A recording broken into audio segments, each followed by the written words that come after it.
last couple weeks, Dr. Shawn Baker put out this video that's giving us a kind of overview of some of the things that are found in a new study that may indicate that cholesterol and heart disease are not as connected as we've been led to believe. And the first time I watched it, I was quite confused. It just had a lot of science. There's a lot of science, there's studies, there's words that I was not familiar with. I had to take the week and translate it because I got that kind of time on my hands. So now we're gonna watch it together again and see if I can simplify what's going on so we can all understand the new knowledge that's being brought to the table, the little gift, the gift he's offering us, okay? All right, let's get into it. Okay, I want you guys to pay attention because this gets a little bit complicated, but I'm going to try to make it as simple as I possibly can. So if you check out this image here, this image shows a person that has seen clear reversal of cardiovascular disease in their cardiac vessels. This is, basically regression of plaque in the arteries. Now, where did that image come from? Well, it came from a patient who was on a ketogenic diet, who had a ridiculously high amount of LDL cholesterol, ridiculously high amount of ApoB, a ridiculously high amount of total cholesterol. They all kind of represent more or less the same thing. And despite really, really high levels of cholesterol, this person was able to see a reduction in plaque. This is soft plaque. This is non-calcified plaque. This is a plaque that's considered to be unstable and can rupture and lead to things like heart attacks and strokes. So this is a very important finding. Okay, so some of you... Okay. All right, that first chunk. All right. First thing that I found was a difficulty for me. By the way, guys, all of the things that I'm going to say in this video are like super simplified. So some of it's going to be very general. Some people are going to be like, that's not scientifically exactly what's going on. I know.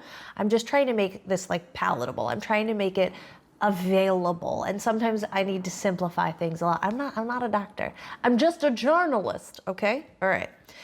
Two, if any of the things that I cover here, you're like, okay, I don't need that bit of information. Let me skip to the next thing. I'll put the timestamps in the timestamp line. There you go.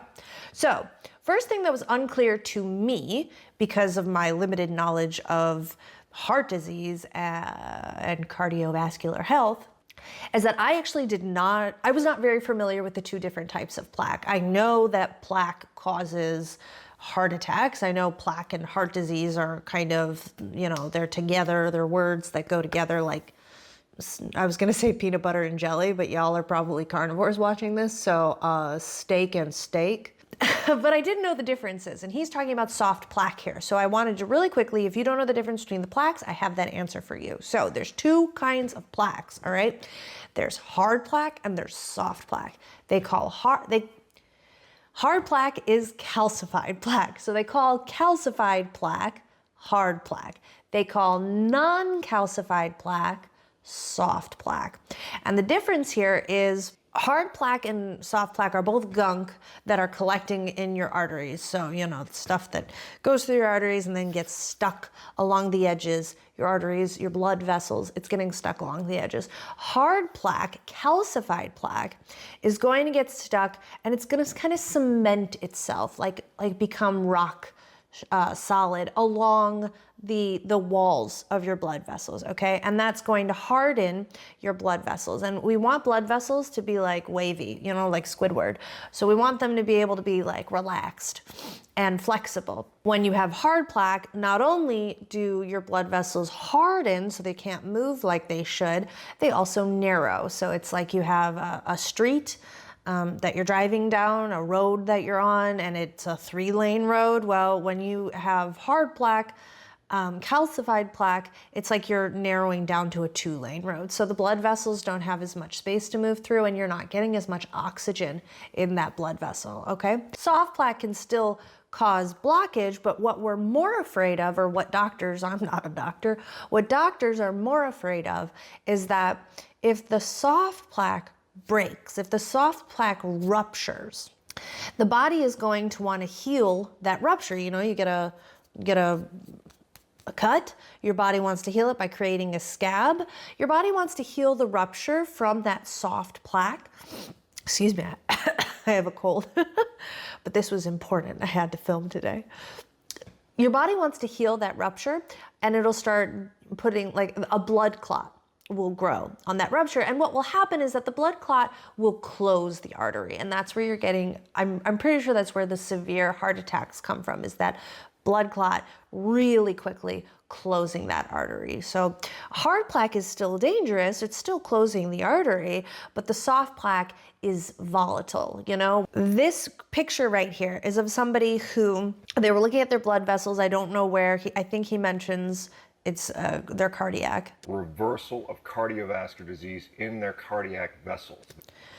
All right, if I'm speaking doctor speak, what he's saying is the amount of plaque in a blood vessel going to the heart, the cardiovascular, whatever he said, cardio vessels, or the blood, I'm not a doctor.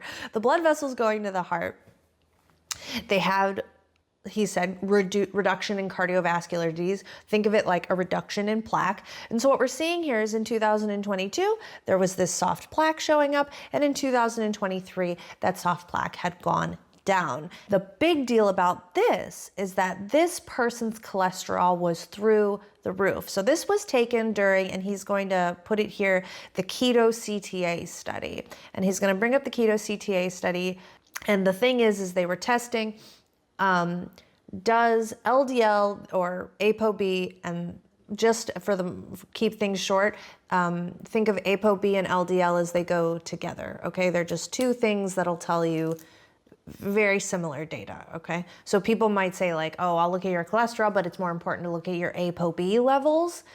You just think of them as they're two measures of cholesterol that go together. For our purposes right now, that's a gross generalization. Don't tell your doctor friends that I said that. But so what they wanted to say was, if there's high levels of cholesterol, does that mean there's going to be high levels of plaque? And so, yeah. By the way, I will cite the study down in the description. That's one thing that Dr. Shawn Baker did not do. He did not include the study for your reference. I think that's just because filling out YouTube descriptions is really tedious. I would love if the doctors would do that more often. Just to save us some time and energy having to hunt it down. There's some stuff that we're going to bring up later that I couldn't find, I couldn't validate, but I will put the sources that I was able to find, and maybe some educational resources that helped me understand a little bit better of what was going on in here. I'll put those in the description for you guys, okay? So that's enough of me talking about that. What he's trying to say here is that what's noteworthy about this picture is that it's somebody with very high cholesterol who saw a reduction in plaque, which goes against everything we have been traditionally for the last probably 100 years might be a little long to say, but between 100 years, for the last 50 years, common knowledge has been cholesterol equals plaque, cholesterol equals heart disease. So this is a big finding. There is one problem with the study, and what he's talking about. I'm not going to talk about that yet, but we will bring up that there is one thing that he doesn't bring up that I think is vitally important, but I'm gonna let the man speak. Okay, so some of you that have been following me for a while are probably aware of this particular study. It was called the KETO-CTA study. Now, it is being released in parts. This isn't the whole study hasn't released. They released some early data earlier this year, and it was very controversial. And for the reason is that in that particular segment, some of the patients had significant progression of their cardiovascular disease. And people were saying, oh, it shows that keto is bad, and this means that, you know, you progress well. And the author said, well, let's look at the data closely, because they had a lot more data to release yet. It all wasn't out there, and they had, you know, had some insight into this. And so basically what they made the statement was that the progression of cardiovascular disease, that is the accumulation of plaque, had no relationship to the amount of LDL cholesterol that was there. Okay, basically what it sounds like he's saying is this study was done on 100 people, okay? And what they saw is that in some of those people, they did see the amount of plaque go up. And so because they saw numbers of plaque go up in some of these patients, because they had not released the entire set of data, people were like, yo, this is showing that people on a ketogenic diet, because everybody in this study was on a ketogenic diet, that's another part. Everybody in this study was on a ketogenic diet. They said, look, they're showing progression. That means ketogenic diets are bad. And so the guys who did the study had to come in and say, look, And they actually put it in the title.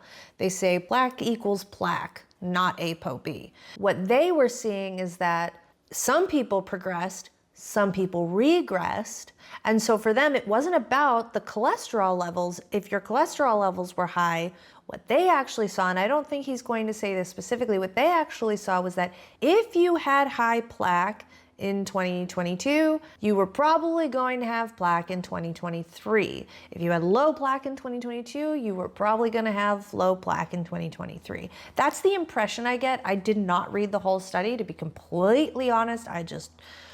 Your girl doesn't have that much time. But I read the abstract, and it seemed like they were saying plaque equals plaque. If you've got plaque, then you've got plaque. If you don't, then you're gonna have lower levels, but it wasn't related to the cholesterol. So that's just this section right here. What he's pointing out is people were saying, oh, this looks like ketogenic diets cause a progression, because they saw progression in some people. And what the researchers had to come out and clarify was that that was not what their findings were. And they're seeing that plaque is the predictor of plaque. Okay, so now they've released data from several different analyses that were done. So this data set originally was supposed to be interpreted using something called Q-Angiography or Q-Angio.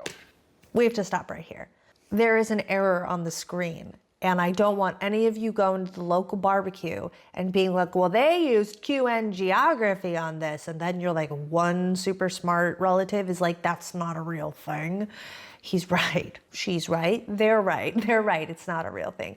I don't know why the editor put in Q-Angiography. I'm assuming it was just like Dr. Shawn Baker just assumed they would know he meant Q-Angiography. And they didn't. So it says Q-Angiography. That's not real. It's Q-Angiography. It stands for quantitative angiography.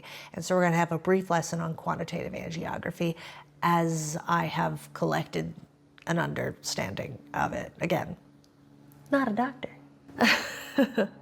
Normal angiography. Angiography without the Q in front of it, okay? That's when they're taking an X-ray or a CT scan of your blood vessels. They want to look at them to see what's going on, where are the blockages, the kinks, the issues, all that good stuff. And that can be done on any part of your body. I've had angiograms done of my head before. We're talking about it as looking at your cardiovascular area, your heart. We're looking at your heart and your chest, okay? So when you put the Q in front of that, Q-Angiography, you're looking at quantitative angiography. So that means you're taking AI and you're having AI interpret those scans for more detail, more numbers, more data. We want to get measurements of those arteries. We can't really get measurements from just a picture, but the AI can give you those measurements. So Q-Angiography, which is being used a lot now, is this just sort of highly detailed AI analyzed data about these angiograms that we're looking at. The angiogram is the picture. So the Q in front of it means they're getting quantitative, very highly specific data about the scan. So it's not Q-Angiography. They're using Q-Angiography. All right, we can continue now. This is a precision CT angiography using AI, which has been used as kind of a standard across some of the cardiovascular imaging world. And that was the initial intent. And I released some data from a company called Clearly ahead of time, and this showed what appeared to be higher progression. But since that time, they've reanalyzed it using two different AI methods, both of which showed essentially the same result, which showed a very modest increase in plaque to the point where it was considered low. In fact, this is where it really did. All right, so this section, I'm pretty sure, again, he's speaking to us like, we're just hanging out on Shawn Baker's porch, why do I say his name like that? Dr. Shawn Baker. I don't know why I do that accent sometimes with his name, only his name, Dr. Shawn Baker. Anyway, so what I'm thinking he's saying here is that it was analyzed maybe first by a company called Clearly, and Clearly reported that they saw progression. But since then, this data has been analyzed by two other AIs. I don't know if all of it is done by Clearly. He's going to mention HeartFlow later, maybe HeartFlow, did one of the analysis, but they did it with 2 more AIs, and those AIs got different results that were so different than the first AI that they said, okay, let's consider redoing this first one. And his knowledge, they have not redone that, but it is interesting to note that the one that reported high progression is the one that was the outlier. Thank you, air conditioner, for kicking Dawn in the middle. I really needed that. And the 2 that showed low progression, where the progression really wasn't as remarkable as it was in that first one, these 2 studies, this was 2 times that it wasn't remarkable versus the 1 time where it was. So they're like, maybe we need to do that 1 time over again. I don't know if that means that they are just looking for the result they want, but I think there's something valid in saying, you know, if you see it twice here and once here, maybe we try once again and see if it gets the same results. So, there we go. It gets interesting. And so because both of these studies showed the exact same thing, and the clearly was such an outlier, they're going back and saying, hey, maybe we should validate the data from Clearly. That so far, to my knowledge, has not been done yet, but it may show that there's perhaps a problem with that data set. Again, that remains to be seen. But anyway, so we've got this, you know, this several studies, like 3 or 4 different examinations of the data, all pointing to the same thing. Not much progression. And in fact, this is where it gets really interesting. Several other patients, in fact, on the heart flow study, I think up to 33 out of the 100 patients saw a reversal of their cardiovascular disease, right? That is... Yeah, so I think what he's saying here is one of those studies was done by heart flow, sorry. And okay, sorry. That's powerful. That's really interesting, you know. And again, I love that moment where he says that's powerful. It's a very human moment. I know I keep interrupting him. It's very human. It's very like, it is powerful. Apparently regression is just not something you see. Plaque going down is just not something you see. I was watching Dr. Philip Avadia the other day, and he said, you know, I think I've seen some regression, but I'd really rather not say anything without really concrete data that's not just anecdotal, that's not just telling, you know, the story of something that happened to somebody. My assumption is that this is a big deal. And I feel you can see that in his face when he says that. Anyway, keep going. Again, remember who we're talking about. We're talking about people with ridiculously high cholesterol, where every bit of knowledge that we have at this point would suggest significant progression, or at least, you know, moderate progression, and not regression. That's saying the disease reversed in people with high cholesterol. So what... Okay, here is where I have a bone to pick. Here's one thing that I think is misleading about this video, and this is not a slight on Dr. Shawn. This is just, he didn't make this clarification, and I think this video can be it can help you feel very hopeful about the potential in the future of, like, the potential of, you know, ketogenic diets to regress plaque. But there is something about this study that he did not mention that I think is vital, so that we can objectively, unemotionally look at the data and what they're showing. So here is the thing. Right, that's powerful. That's really interesting, you know. And again, remember who we're talking about. We're talking about people with ridiculously high... Look at this guy. This guy I would call heavy set. This dude's not the leanest person. I would not identify him as lean. This study was done on people with high cholesterol on a ketogenic diet who were lean and metabolically healthy. He doesn't mention this in the video, and I think it is important because this guy, this picture is going to visually tell your brain that this applies to everybody, and it could apply to somebody who is not metabolically healthy. And that's just not what the data is focused on, which means it's not what the data is showing, which means we need to take it all with a grain of salt, okay? So he's going to bring up at the end of this that some patients did see progression, some patients see regression. We cannot tell what is causing the regression, what is causing the progression. So we need to stay, you know, one step back, not getting too attached, not being like, well, we know for sure that cholesterol, blah, blah, blah. It doesn't do anything. Calm down. I need to calm down. I'm telling this to myself because I can get very hopeful that, like, see, everybody, we're being lied to, and even, you know, the thumbnail says we're being lied to. I mean, it's good marketing, but it's very easy to get caught up in like, well, they're wrong. And the reality is we don't totally know. And in this study specifically, I think it's important to point out that these people are metabolically healthy. And he's going to talk about at the end of the video what it means to be like metabolically healthy, how to get metabolically healthy. The 3 things that I think of are your insulin is under control, so you're not highly insulin resistant. Your blood sugar is under control, so we're not falling into the pre-diabetic or diabetic levels. You know, if we tracked our blood sugar, we'd be doing okay, it'd be stable, and then our weight is under control. So we're not falling into those obese categories and all that stuff. So those 3 markers of metabolic health are in check. They were in check for the 100 people who were studied, and these are all lean people.